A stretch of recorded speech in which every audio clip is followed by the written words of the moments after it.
عزیزان محترم، قرآن مجید میں اللہ کی ذات مبارکہ فرماتی ہیں کہ ہم ان کو قیامت کے بڑے عذاب سے پہلے دنیا کے عذاب کا بھی مزہ چکھائیں گی کہ شاید وہ ہماری طرف واپس لوٹ آئیں۔ اور اس شخص سے بڑھ کر ظالم کون ہے جس کو اس کے پروردگار کی آیتوں سے نصیحت کی جائے تو وہ اس سے منہ پھیر لے۔ ہم گناہگاروں سے ضرور بدلہ لینے والے ہیں۔ عزیزان محترم، آپ کی خدمت میں سورہ سجدہ کی آیت نمبر 21 اور 22 کا اردو ترجمہ ہدیہ کیا گیا ہے۔ اللہ کی ذات ہماری اس ادنا سی کوشش کو قبول کرے اور آپ بھی کوشش کریں کہ ویڈیو کا یہ حصہ زیادہ سے زیادہ شیئر کیا جائے۔ محترم سامعین، اس ویڈیو پوسٹ میں ہم آپ کو سورہ سجدہ کا وظیفہ اور سورہ سجدہ پڑھنے کے فائدے بیان کریں گے۔ ہم آپ کی انفارمیشن کے لیے بتاتے چلیں کہ سورہ سجدہ قرآن مجید میں 21ویں پارہ میں اپنا شان نزول رکھتی ہے اور اس سورہ کی ٹوٹل 30 مقدس آیات ہیں۔ آج ہم آپ کو نہ صرف سورہ سجدہ پڑھنے کے فائدے بیان کریں گے بلکہ یہ بھی بتائیں گے کہ سورہ سجدہ انسانی زندگی پر کیسے اثر انداز ہوتی ہے۔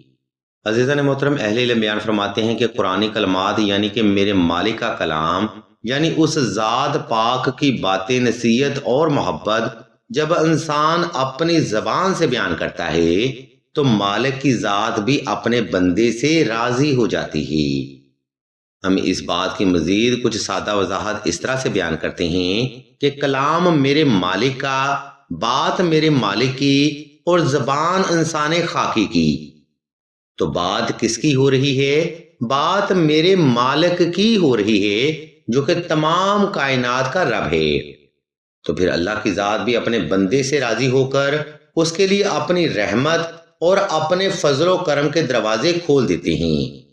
اس سورہ کی کثرت سے آپ تاحیات ہر قسم کے قرض، مرض، غربت و افلاس، تنگ دستی، رزق کی کمی، کاروباری ناکامی، ہر طرح کی بندش اور رکاوٹ، مایوسی زندگی، دنیاوی حاجات و مشکلات اور ہر طرح کے جادو، سحر و اسیب سے نجات پاتے ہیں، اور وہ بھی حاصل کرتے ہیں جس کے لیے آپ ڈیزرو کرتے ہیں، اور وہ بھی آپ کو مل جاتا ہے جس کے لیے آپ ڈیزرو نہیں کرتے۔ لیکن بہت ہی کم لوگ جانتے ہیں کہ اس سورہ کا روحانی فیض آپ نے کس طریقے سے حاصل کرنا ہے۔ ویڈیو کے دوسرا حصہ میں ہم آپ کو سورہ سجدہ پڑھنے کا طریقہ، دورانیہ اور تعداد کے بارے میں بتائیں گے، اس لیے ذرا توجہ رکھیے گا۔ عزیزان محترم، سورہ سجدہ کا وظیفہ آپ نے 2 رکعت صلاۃ الحاجت نفل اور حسب توفیق صدقہ دے کر ہی شروع کرنا ہے۔ یہ نوافل آپ نے اپنی جائز حاجت کی نیت سے ادا کرنے ہیں اور صدقہ حسب استطاعت صاحب ضرورت کو ہی دینا ہے۔ نمبر 2، سورہ السجدہ کا وظیفہ آپ نے خاص تنہائی میں کرنا ہے تاکہ آپ کی توجہ اپنے مقصد سے غافل نہ ہونے پائے۔ یاد رہے، توجہ اور مکمل فوکس سے کیے گئے وظائف ہی آپ کی ڈیوائن انرجی کو گرو کرتے ہیں۔ اس لیے وقت اور جگہ کا انتخاب ایسا رکھیں جس میں کوئی بھی فرد آپ کو ڈسٹرب نہ کر سکے۔ نمبر 3، سورہ السجدہ کا وظیفہ آپ نے صاف ستھرے کپڑے پہن کر اور خاص خوشبو لگا کر ہی کرنا ہے۔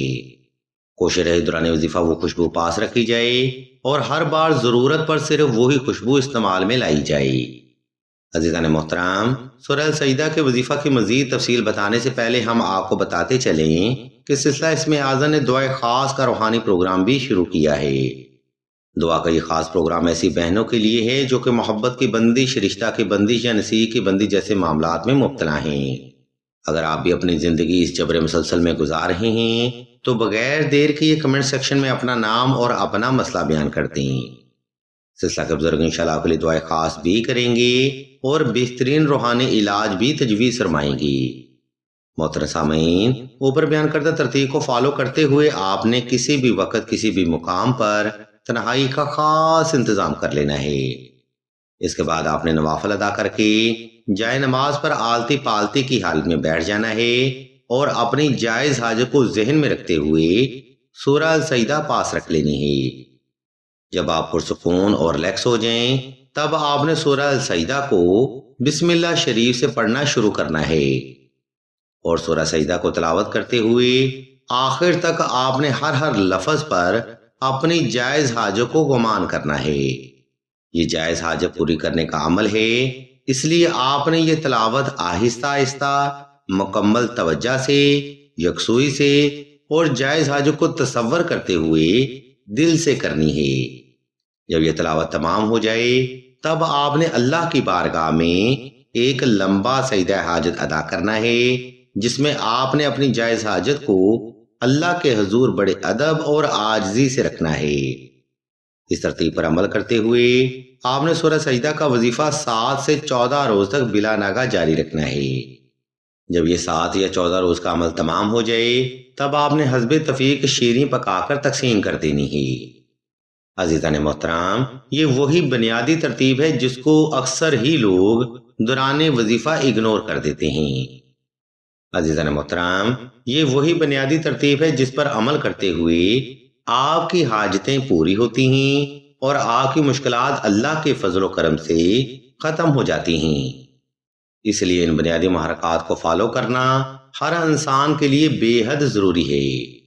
الغرض ناظرین کرام، آج کا روحانی پروگرام ہم یہاں پر تمام کرتے ہیں۔ اس علمی گفتگو میں ہم نے آپ کو سورہ سجدہ کا وظیفہ مکمل وضاحت کے ساتھ بیان کر دیا ہے۔ اگر آپ کو ہماری یہ علمی کاوش پسند آئے تو ہمارے اس چینل آن لائن استخارہ فون کو سبسکرائب کر کے گھنٹی کے آئیکن کو پریس کر دیں اور آل کے نوٹیفیکیشن کو بھی لازمی دبا دیں تاکہ حصول علم کے لیے کوئی بھی روحانی پروگرام آپ سے مس نہ ہو سکے۔ ہم اللہ کے حضور دعا کرتے ہیں کہ تمام مسلمانوں کو اپنے حفظ و ایمان میں رکھیں اور تمام مسلمانوں کی تمام نیک اور جائز حاجات کو صدقہ محمد و آل محمد کی نسبت سے جلد پورا فرمائیں۔ آمین ثم آمین یا رب العالمین۔